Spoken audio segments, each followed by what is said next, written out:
세상은 진짜로 자기가 아는 만큼은 보인대요. 제가 서울에 와가지고 어떻게든 이제 정치를 해야 되니까 할 게 없어가지고 막 장가갈 무렵에 비디오 가게를 했거든요. 그 전까지는 비디오 가게가 한 번도 눈에 안 띄더니 세상에 비디오 가게만 눈에 보이네. 한 1년 하다가 때려쳤어요. 그리고 나니까 비디오 가게 또 안 보여. 세상은 딱 그런가 봐요. 저는 여기 계신 식구분들이 이제 정치를 하시거나 하셨거나 앞으로도 계속 더 큰 일을 하실 분들로 보는데 세상을 좀 크게 봤으면 좋겠어요. 어디까지 볼 거냐. 근데 우리가요, 생각해 보세요. 우리가 세계를 학교 때 배웠어요. 국사. 언제부터 나와요? 고조선 때부터 나와요. 세계사는 어디서부터 나와요? 세계사 시작할 무렵에 이집트 문명, 황하 문명, 메소포타미아 문명 뭐 이런 얘기부터 나오잖아요. 그래서 우리 세계의 시작이 마치 거기인 것처럼 착각하게 만들어요. 그런데요, 그 역사만을 배워가지고는 우리 지구의 전체 변화를 잘 이해할 수가 없어요. 요거는 요 밑에 있는데요. 이게 언제적 찍은 사진이냐면 1972년에 아폴로 17호에서 달나라 가다가 이제 뒤로 돌아서 찍은 사진이거든요. 이게 우리 인류가 처음으로 우리가 사는 행성을 처음으로 찍은 사진이에요. 이 지구에 별의별 일이 다 있어요. 우리는 그러면 그 속에 어떤 문제들을 어떻게 다루고 사는가에 대한 문제인데요. 이거는 그 중에 아주 짧은 최근의 얘기예요. 최근 100년의 얘기예요. 이 이전에 두 번의 전쟁의 시기가 있었어요. 1차 세계대전과 2차 세계대전을 거치면서 2차 세계대전을 거치면서 지구촌 전체 땅의 절반이 사회주의 국가로 바뀌어요. 소련과 중국 등등이. 그래서 많은 자본주의 국가들이 이거 잘못하면 사회주의로 넘어가는 거 아니야? 라고 해서 소위 수정 자본주의를 하면서 국가의 역할을 대폭 키우기 시작해요. 그때부터 80년대까지를 흔히 복지국가 시대라고 해요. 그렇게 이 복지국가가 쭉 커졌는데요. 그 복지는 뭘로 하겠어요? 세금으로 해요. 세금으로. 그래서 미국의 전쟁 시기에 소득세 최고 세율이 91%까지 올라가요. 루즈벨트 때. 그게 조금씩 나눠지다가 1970년대 말에 레이건 직전까지 70%의 세금을 걷어요. 소득세 최고 세율이. 물론 그것도 누진제긴 합니다만 그렇게 걷어대니까 미국의 부자들이 싫겠죠. 그러니까 야, 이제 국가는 일 좀 그만해. 너무 비효율이야. 시장에다 뭐 좀 맡겨봐. 라고 하면서 소위 신자유주의 시대가 1980년대 미국과 영국을 중심으로 쭉 퍼져오죠. 그 시대가 2008년까지 갑니다.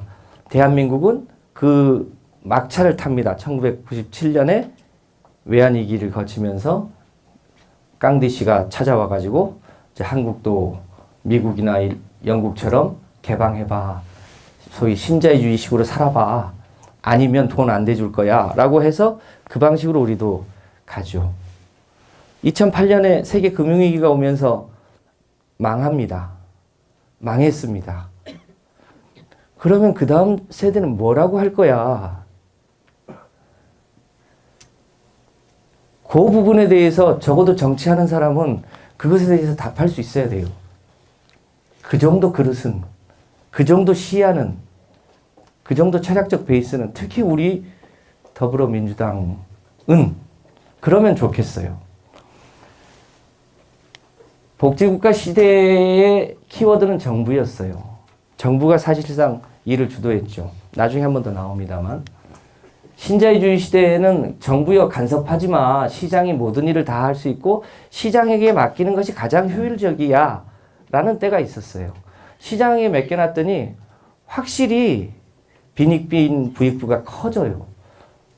그러니까 미국의 소위 서브프라임 모기지론이라는 것 때문에 소위 신용도 없는 사람한테 집 사라고 돈 빌려주다가 이제 사고가 나죠. 그걸 온갖 계량주의 수학으로 그걸 포장했다가 망했죠. 그 다음은 뭐냐? 일부 학자는 다시 케인즈로 돌아가자는 얘기도 해요. 그런데 이제 돌아가기는 너무 늦었어요. 어디로 가야 되느냐? 오늘의 주제. 이게 잘 빨간색이 안 나오네.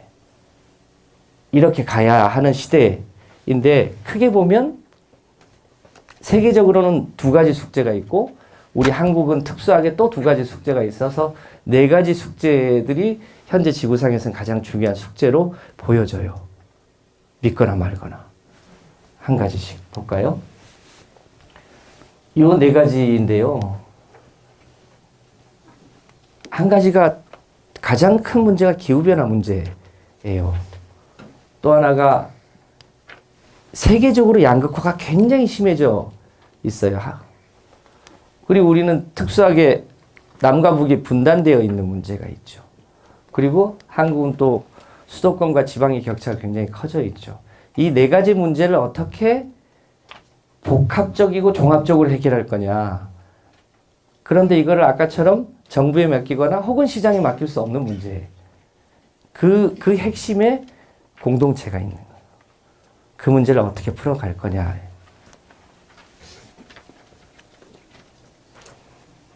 첫 번째 숙제예요. 기후변화 문제는 가장 오래됐지만 가장 최근에 우리 인류가 걱정하고 있는 가장 큰 숙제가 되어버렸죠. 요게 이산화탄소 농도 그래프입니다.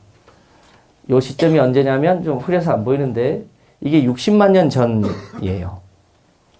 요 아래 게 흐린데 이게 온도 그래프예요.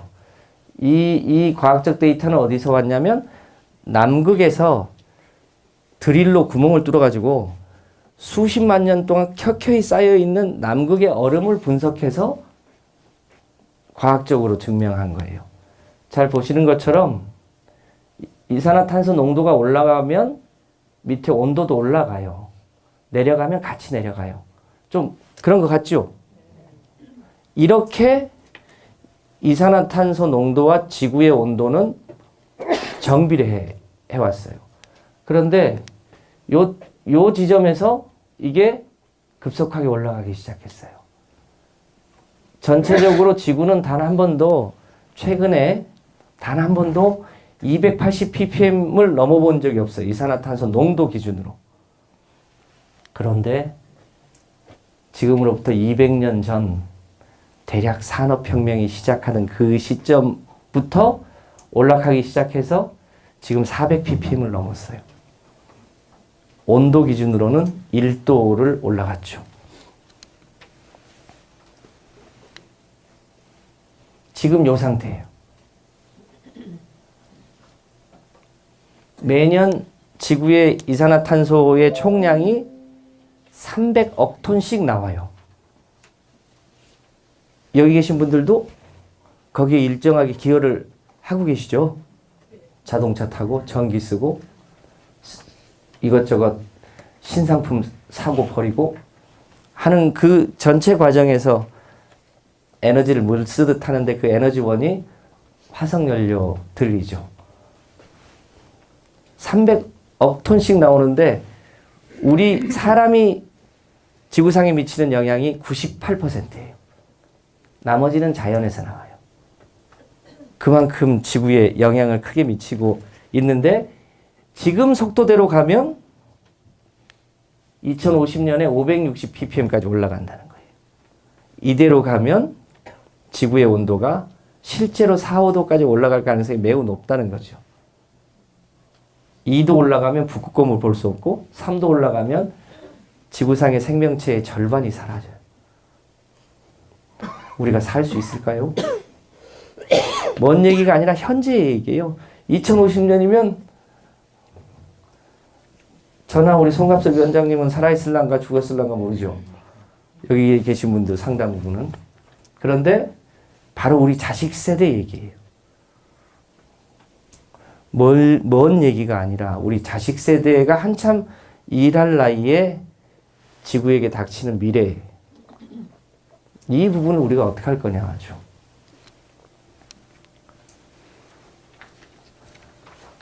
아까도 보신 그래프입니다만 요 200년의 시간이 우리에겐 굉장히 긴 시간이에요. 우리는 200년 전을 살아본 적이 없잖아요. 산업혁명 이전의 지구의 모습에서 살아본 적이 없어요. 그것이 전부인 것처럼 우리는 봐왔는데 지구 전체의 역사로 보면 우리 인류의 역사는요. 실제로 눈 깜짝할 새의 역사예요. 잠깐만 그냥 생각해 보면 우리 지구가 46억 년짜리거든요. 그 46억 년을 24시간에 치환하면 지구에 인류가 태어나는 거는 2초 전이에요. 2초 전. 산업혁명은요. 0.37초 전이에요. 굉장히 짧은 시간이죠. 지구 전체로 보면요. 우리의 시간은 굉장히 짧은 시간. 근데 그가 이 지구의 주인 행세를 하면서 너무 한꺼번에 파괴하고 있는 거죠. 지구를. 세계사에는 안 나오는 얘기. 빅히스토리 전체 역사를 보면 우리가 지금 무엇을 해야 되는가에 대한 새로운 고민을 할 수 있어요. 이렇게 되고 있는 거죠. 5억 년 전에 생명체가 폭발적으로 늘어나기 시작해요. 근데 중간에 여러 가지 과정이 있어서 그동안 5번의 멸종이 있었어요. 대멸종이라고 하는데 참고로 대멸종은요. 전체 생명종의 70%가 사라지면 대멸종이라고 해요. 그렇게 한 게 5번이고 3번째와 5번째 멸종이 가장 컸어요. 그 5번째 멸종의 주인공이 공룡이었어요. 이대로 가면 6번째 멸종으로 실제로 간다는 거예요. 그 주인공은 우리가 될 가능성이 높죠. 공룡은 멕시코만 옆에 큰 운석이 떨어져서 핵겨울이 왔어요. 자기가 죽을 줄 몰랐어요. 우리는요, 이대로 가면 멸종할 줄 알아요. 그런데 우리는 그대로 가고 있어요. 잘 느낌이 안 오는데요. 공룡도요, 운석이 떨어졌다고 하루아침에 죽은 게 아니에요. 100만 년에 걸쳐서 죽어요. 100만 년에 걸쳐서 죽은 거예요. 한꺼번에 죽은 거 아니에요. 우리는 그 속도보다 좀 더 빨리 죽음으로 가고 있어요. 겁나죠? 정치의 역할이 이런 문제를 객관적으로 파악하면 무엇을 해야 될 것인가가 정치의 역할이죠. 이 문제를 해결하려고 인류가 소위 기후변화에 대한 대응을 하죠.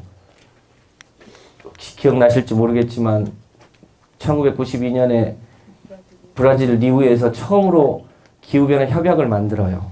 95년에 교토에서 그러니까 당시에는 선진국들이죠. 95년도에 교토에서 교토 의정서를 만들어서 선진국들은 2005년까지 2095년에서부터 최소한 5%는 이산화탄소를 줄이기로 한다라고 협약해요. 그런데 아버지 부시가 탈퇴하죠.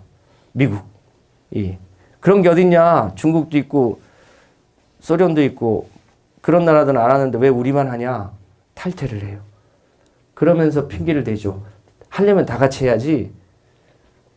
그래서 중국하고 늘 실갱이를 하다가 2015년에 그러면 의무적으로는 하지 말고 자율로 하자.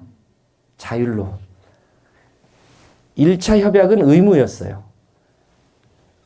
2015년 파리 협약은 의무는 하지 말고 자율로 각자 목표치를 정해서 하는 걸로 하자라고 했는데 그 목표치에 합을 다 더하면 3도씨까지 올라가요. 되게 재미없죠? 그렇죠? 인생이 참 재미없는 얘기야 이게. 그런데 이대로 가면 죽어요. 자다가. 미안해요. 이게 이제 우리가 어떻게 해야 되는지를 세계적으로 확인해주는 그래프예요. 1년에 300억 톤이에요. 이게 이제 단위가 무슨 빌리언인가 그래요. 300억 톤씩 이산화탄소가 나와요. 지금 한 340억 톤쯤까지 올라갔어요. 이거를 2050년까지 100억 톤 이하로 줄여야 되는데 건물에서 줄여야 되고요. 우리가 타고 다니는 자동차에서 줄여야 되고요. 지역 난방에서도 줄여야 되고요. 우리가 쓰고 있는 전기에서도 줄여야 되고 산업 영역에서도 줄여야 되는데 이것을 줄이는 게 미세먼지 대책하고 똑같아요. 그러니까 우리가 전기자동차, 수소자동차, 재생에너지로 만들어진 전기자동차와 수소자동차를 타고 다니고 건물도 에너지 제로 주택에서 살고 우리 전기를 생산하는 것도 석탄 발전소 말고 재생에너지로 생산하고 산업에서도 양회나 제철에서 전기를 엄청 많이 쓰거든요. 이런 거를 대폭 줄이고 이게 숙제예요. 그래서 이거를 어떻게 줄이냐? 절반은 재생에너지로, 절반은 효율성을 높여서 줄여야 된다는 게 세계적인 고민이에요. 그래서 요즘 유럽은 소위 그린 이코노미 분야가 굉장히 빨리 발전하고 있는데 우리는 여전히 속도가 엄청 늦죠. 그래서 유럽의 고민의 핵심은요. 유식한 말로 디커플링이라고 그래요. 에너지를 적게 쓰면서 더 발전할 수 있을까? 이게 유럽의 고민이에요. 에너지를 적게 쓰면서 번영할 수 있을까? 에너지를 적게 쓰면서 성장할 수 있을까? 근데 이제 성장자를 쓰는 사람은 약간 좀 촌스러운 사람이 되고 있어요. 그래서 성장이라고 안 하고 발전이라고. 그게 그건데 사실은. 인간이 에너지를 훨씬 적게 쓰면서도 더 행복해질 수 있는가? 근데 그렇게 가고 있는 나라들이 꽤 있어요. 독일, 덴마크, 최근에 영국이 합류하기 시작해요. 영국도 석탄 발전을 엄청 해가지고 런던 스모그 뭐 이런 거 있었죠. 그래서 거기에 석탄 발전을 대폭 줄이고 최근에 원자력을 좀 하려고 했었어요. 그런데 원자력보다 풍력이 훨씬 더 효과가 좋은 거예요. 북해에서는 방향이 뭐랄까 한 방향으로 이렇게 오는데 풍력은 간헐성 문제도 훨씬 적어요. 태양광은 3시간 후면 이제 낮에만 끼고 그런데 풍력은 야밤에도 바람이 불잖아요. 그러니까 한번 만들어 놓으면 효과가 높은가 봐요. 그래서 영국이 최근에 원자력을 포기를 하는 쪽으로 가요. 우리나라만 자유한국당이 자꾸 하자고 그러죠. 우리가 가야 될 방향인데 이게 티끌모아 태산이에요. 모든 곳에서 모두가 다 해야 될 일이죠. 들고 왔네.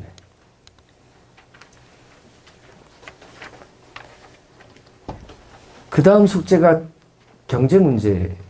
경제 문제. 잘 아시겠지만 신자유주의 경제가 확산되면서 소위 국민국가 시대에는 세계적으로 OECD 국가의 빈부격차가 크지 않았어요. 그런데 신자유주의가 확산되면서 세계적으로 양극화가 굉장히 심해졌어요. 그런데 이 그래프를 보시면 이게 세계적으로 소위 세계의 평균적인 글로벌 미들 클래스가 이 중간 계층의 40%가 사실상 소득이 더 늘어나지 않고 오히려 조금씩 줄어들어요. 그런데 세계의 1%가 꾸준히 늘어나요. 그 사이에 0.1%는 더 빨리 늘어나죠. 0.01%가 세계의 부를 독식하고 있어요. 그러니까 우리로 치면 삼성전자의 오너들, 현대자동차의 오너들을 포함한 우리가 아는 다국적 기업의 오너들이 사실상 세계의 부를 독점하고 있는 거죠.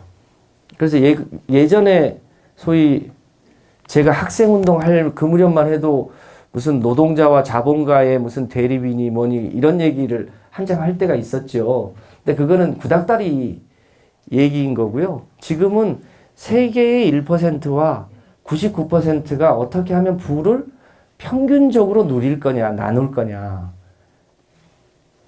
이런 얘기가 경제적으로 훨씬 더 통계상 맞아요. 이 문제를 어떻게 할 거냐. 그래서 요즘 고민하는 숙제들이죠. 사람의 가치가 예전에 이건희가 한참 잘 나갈 때 마누라 하고 자식만 빼고 다 바꿔라라고 하고 세상은 1%가 먹여 살린다는 얘기도 하고 그러면서 뭐랄까요. 똑똑한 한 사람에 대한 가치를 굉장히 높이 치고 나머지를 그냥 있는 둥 마는 둥 하는 사람으로 치면서 저희가 비정규직이 늘어나죠. 그런데 사람의 가치가 아무리 똑똑해도 그 능력의 격차가 얼마나 되냐에 대해서 스위스가 국민투표를 합니다. 그러니까 미안합니다. 햄버거 하나면 되지 한 사람이 얼마나 더 먹겠냐. 이 12사람의 한 달치 월급과 이 사람의 한 달치 월급 정도가 같으면 되지 얼마나 차이를 내니 를 국민투표에 붙였는데요. 처음에는 이게 통과될 뻔했어요. 그런데 스위스 당국에서 이렇게 하면 스위스의 다국적 기업들이 다 빠져나간다고 하는 바람에 통과는 되지 않았어요. 그런데 이런 고민들이 있는 거죠. 사람의 가치와 부의 가치가 평균적으로 어떻게 나뉘어질 수 있는가? 숙제죠. 어떻게 합니까? 유럽의 많은 나라들도 경제적으로는 굉장히 자유로워요. 자유로우면 확실히 시장에서는 부가가치가 독점되게 돼 있어요. 그런데 유럽의 많은 나라들은 그것을 세금을 통해서 환수하죠. 우리가 생각하는 것보다 많아요. 우리는 지방세수로 따로 잘 안 걷는데 유럽은 중앙에서도 걷고 지방에서도 걷고 그래서 미국의 유럽의 부자들은 대략 한 60% 가까이 세금을 내요. 최고 부자들이. 우리는 최고 소득세율이 42%예요. 우리는 얼마를 내는 게 적당할까요? 통계로 보면 알죠. 잘 안 보이죠. 한국은 이 지니계수가 뭔지 아시죠? 이게 이제 높으면 빈부격차가 큰 거고 이게 낮으면 빈부격차가 적은 건데 우리나라는 세금을 걷기 전에는 빈부격차가 굉장히 적은 나라예요. 근데 세금을 걷고 나서 빈부격차가 꽤 큰 나라로 되어 있어요. 미국은요, 우리보다 훨씬 세금 걷기 전에 빈부격차가 커요. 그런데 여기도 최근엔 세금을 안 걷어서 마찬가지로 빈부격차가 굉장히 큰 나라로 되어 있죠. 덴마크요, 0.444인데 세금을 걷고 나면 0.256을 이렇게 떨어져요. 유럽에서 제일 독특한 나라가 스위스예요. 스위스가 상대적으로 세금을 덜 걷어요. 그런데 빈부격차도 굉장히 적어요. 아주 독특한 케이스를 제외하고는 경제적으로는 세전에는 굉장히 격차가 커요. 그만큼 경제가 활력이 있다는 얘기죠. 대신 세금을 많이 내죠. 우리는 어느 방향으로 가야 합니까? 요 대목에서 우리 당은 아닙니다만 유승민 의원이 하는 얘기는 설득력이 있어요. 소위 중부담 중복지라는 개념이죠.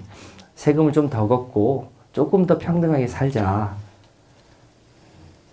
어디서 더 걷을 거냐? 우리나라는 일반 서민들한테는 더 걷을 일은 별로 없고 우리나라에서 10억 이상 돈 버는 사람들한테는 좀 더 걷어도 돼요. 연간 소득 10억 이상 한 명도 없죠. 그러니까 여기는 걱정하지 말고 여기는 빼고 그러니까 10억 이상 가진 대토주 소유자들 그리고 다주택 소유자들 그리고 경제적으로 좀 기업에서 성공한 사람들이 세금 좀 더 내서 우리가 해야 될 일이 아직 많죠. 그 차원을 넘어서서 가는 게 기본소득 하자는 게 우리나라에서도 이제 주장하고 있는 단계고 세계적으로도 실험을 하고 있는 단계죠. 핀란드가 최초로 한 차례 실험을 해서 그 실험을 분석하고 있는 중에 이고 다른 데들이 주별로 작은 단위로서 실험을 하고 있죠.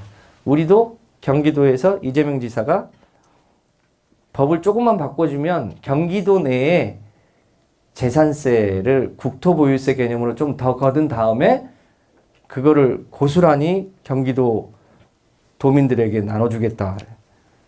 이런 실험을 해보겠다는 거죠. 이게 갈수록 생산의 효율이 올라가고 부가 독점되고, 그런데 우리 사람은 천부 인권을 가지고 있으므로 모두가 다 태어난 것 자체만으로도 존중받고 살아야 되니 이 문제를 어떻게 해. 이런 고민들이 있는 거죠. 우리가 해결해야 될 숙제죠. 이 두 가지 문제가 세계적으로 가장 큰 숙제인데, 이것과 관련해서 저는 가장 모범적인 나라가 스웨덴이라고 생각해요. 여러분도 잘 아시겠지만 세계에서 가장 복지를 잘하고 있는 나라죠. 그런데 여기가 처음부터 그랬던 건 아니고 1928년도에 스웨덴 3인당이 집권하면서 국가는 국민의 집이어야 한다고 하는 슬로건으로 집권하고, 최근까지 10몇 년을 제외하고 스웨덴 3인당이 계속 집권을 합니다.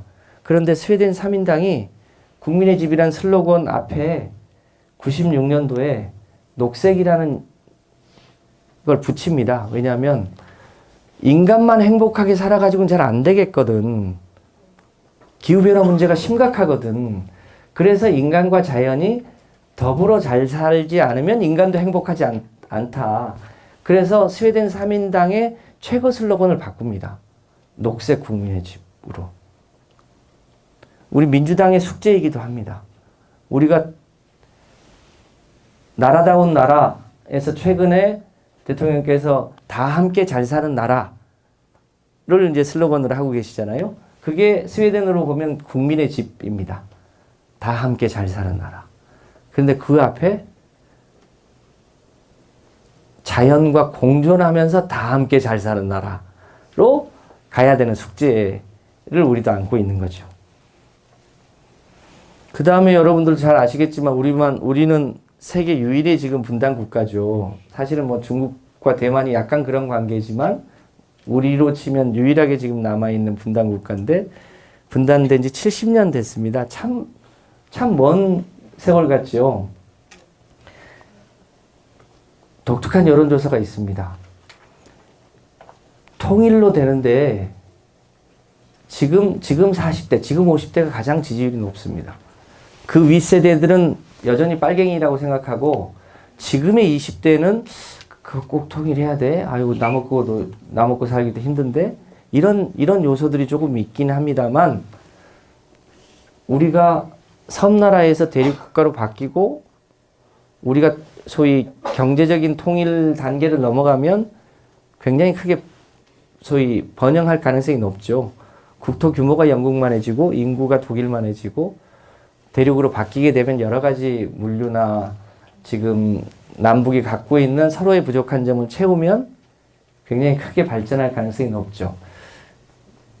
그게 우리의 소위 공존의 또 하나의 숙제죠.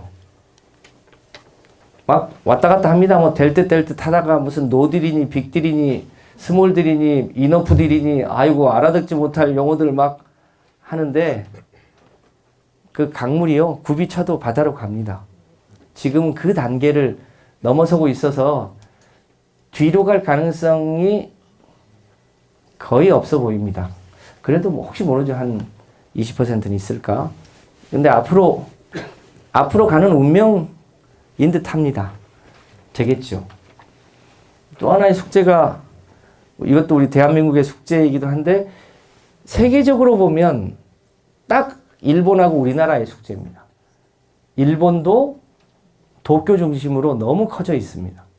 우리나라랑 비슷합니다, 처지가.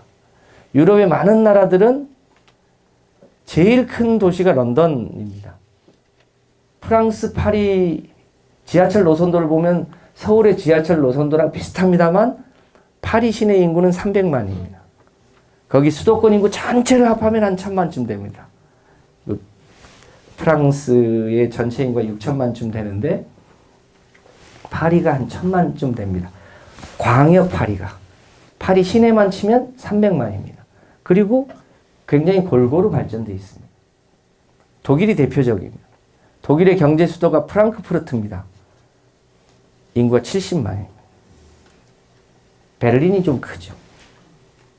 굉장히 곳곳에서 잘 먹고 잘 삽니다. 우리는 한쪽은 넘쳐서 아파트까지 비싸서 죽겠고 한쪽은 텅텅 비어서 죽겠고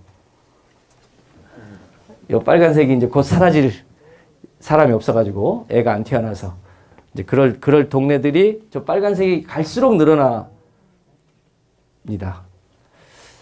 여태껏은 그래도 각 시도에 소위 이제 광역시는 그나마 괜찮았습니다.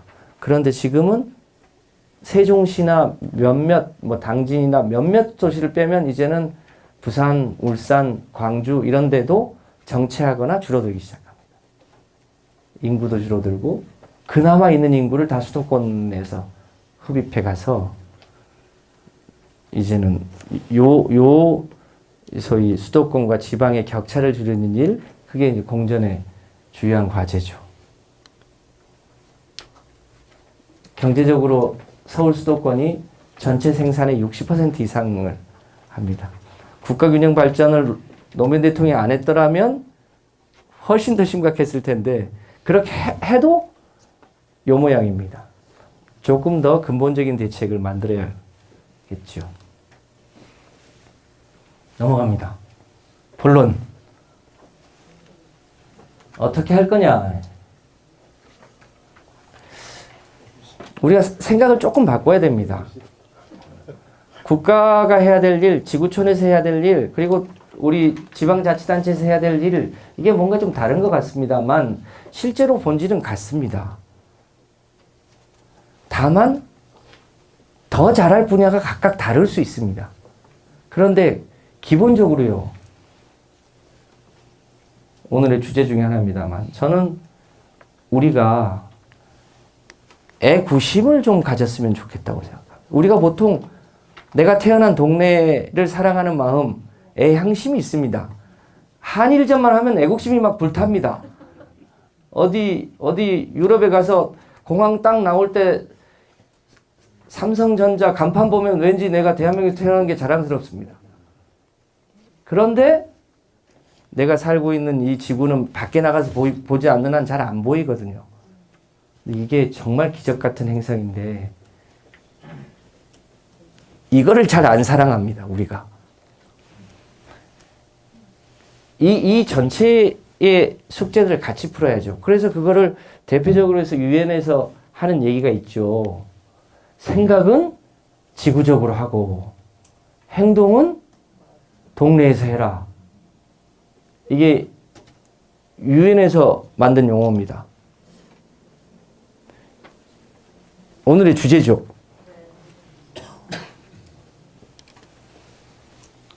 어떻게 해야 되냐. 민주주의의 정원이라고 하는 두껍지 않은 책입니다. 우리가 정부를 바라볼 때 몇 가지 관점이 있었습니다. 소위 과거의 좌파, 진보 쪽에서는 주로 정부가 역할을 크게 해야 된다는 거고, 그 신자유주의나 이런 시장주의자들은 정부가 무슨 일을 해? 정부는 가만히 있어.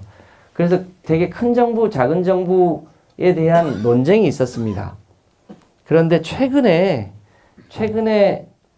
이것도 무슨 다수살이라고 얘기하기는 어렵지만 정부가 해야 될 역할이 있고 정부가 하지 않아야 될 일이 있는 건데 우선 정부가 아무것도 안 하는 것은 말이 안 된다. 그러면 이 공토가 황무지가 될 뿐이지 보이지 않는 손이 인간을 행복하게 한 것은 이론적으로만 있을 뿐 실제로는 그렇게 안 된다는 겁니다. 그런데 그렇다고 정부가 모든 일을 다 하게 되면 그 역시 비효율이 생긴다. 그러면 어떻게 해야 되냐. 오늘의 공부의 핵심 포인트입니다. 무엇을 할 것인가? 이것은 정부가 해요. 어떻게 할 것인가? 그건 동네에서 해야 된다.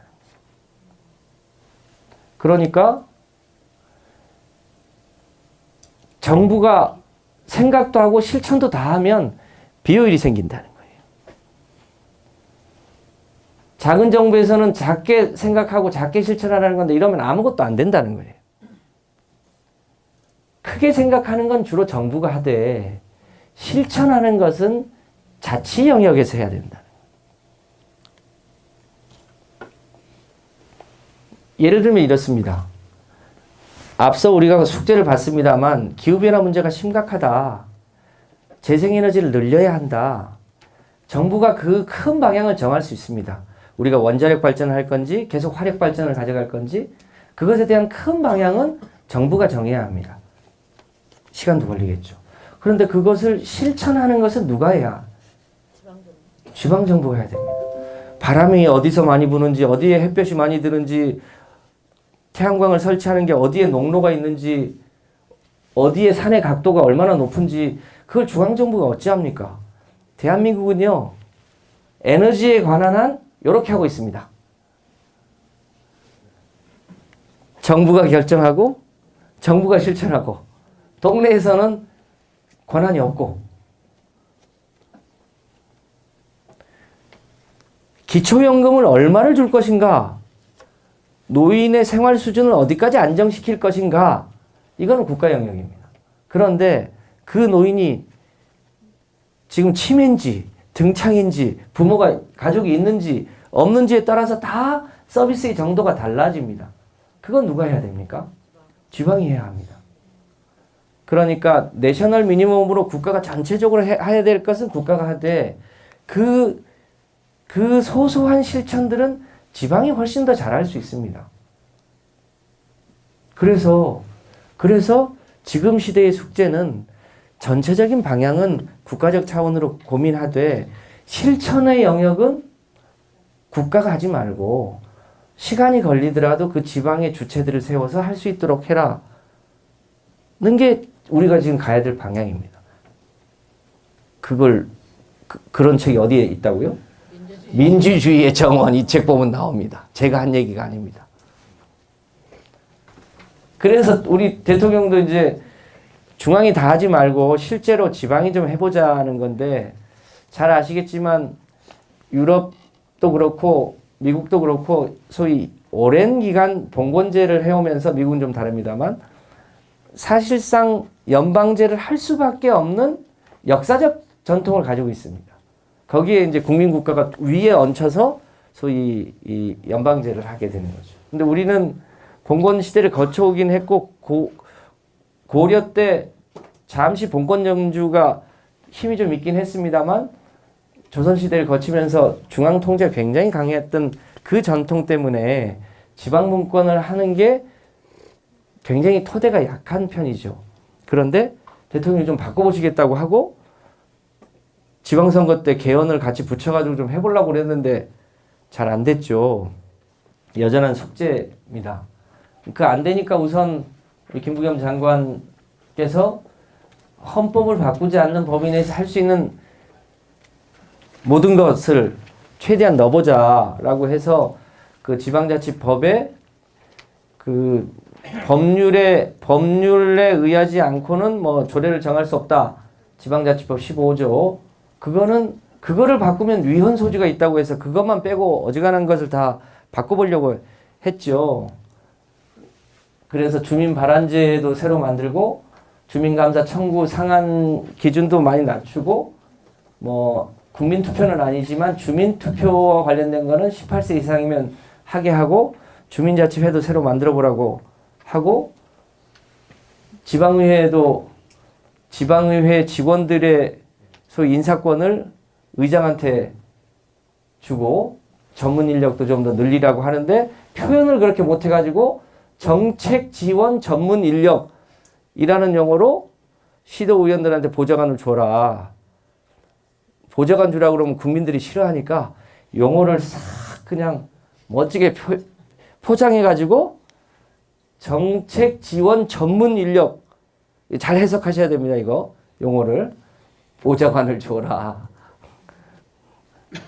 그렇게 했는데 이제 아직 이제 막 법이 올라가 가지고 아직 통과가 안 됐죠. 주민의 책임성, 투명성도 높이고 이제 국가와 지자체 간의 관계도 재정립하게 하죠. 그렇게 하려면 돈을 줘야 되잖아요. 돈도 현재 소위 ER 자치라고 표현되는 것처럼 20%가 지방비인데 2022년까지는 30%로 하고 장기적으로 6대 4까지 가본다 라고 하는 게 이제 문재인 정부에서 핵심인데 저는 약간 아쉬움이 있습니다. 이것은 사실은 도구죠, 도구. 지방이 자율로 무언가를 할 수 있는 권능을 주어지는 것인데 더 중요한 것은 결국 무엇을 할 것이냐. 자치분권이 마치 돈 나누고 권한 나누는 것처럼만 느껴지는 거죠. 오히려 그것보다는 이 문제가 훨씬 더 중요하다고 저는 봅니다. 지방이 스스로 일자리도 만들고 지방이 스스로 예컨대 재생에너지를 몇 %까지 언제까지 할 건지를 지방이 스스로 정할 수 있도록 하고 우리는 어떻게 하면 더 행복하게 살아볼 건데 우리는 우리 아이들을 어떻게 더 잘 키울 수 있는데 우리의 교육제도는 우리가 어떻게 할 건데를 스스로 설계하고 스스로 실천할 수 있도록 하는 역량을 키우고 그것을 실험하고 그걸 성공하는 것을 서로 나누고 이게 훨씬 중요한데 지방분권, 지방자치하면 뭔가 자꾸 권한 나누는 것만 생각을 하게 만들어서 그것을 실행하게 하기 위한 도구적 개념이죠. 목표가 아니라.